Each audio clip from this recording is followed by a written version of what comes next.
Spabat kanam haperthei kila nang lang Naso kumba dangaya kam don jing saram Ki jing thmu jong nga baro ya jing job hak tingan yo Ngasus khen ngas ngo ngala Ya kabnay ngamut panra Lentia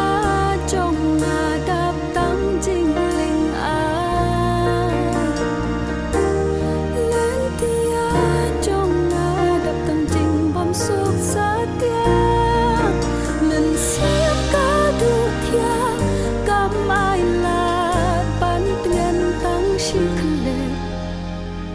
Hadu wan pasyo I jing shai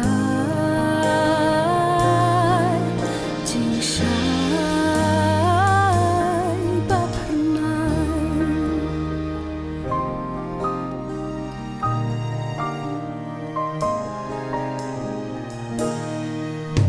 Hap den jing dong kilo na Bediang you mensi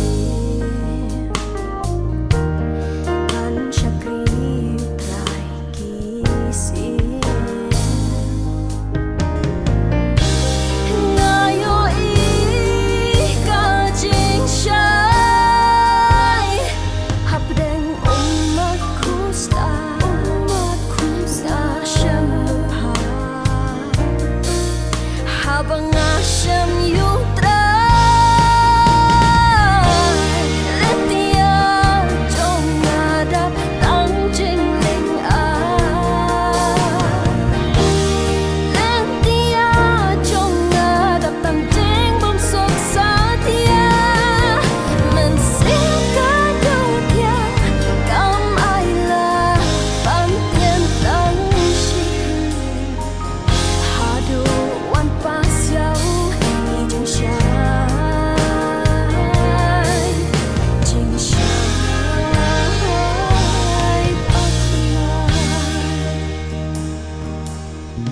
Ngan phai det na kaperthei Ngan ir par ki balatei Ngan bet par jing start baladon ki bangat mu bantin udlong Ngan rai kut ngan I shadin hak jat jisu em nganak din habang alayo Jing hun mensi Ai ba jing em jong a jong pi Ai kan ya day bat ka gospel u Chris Ai ba jing em jong a jong pi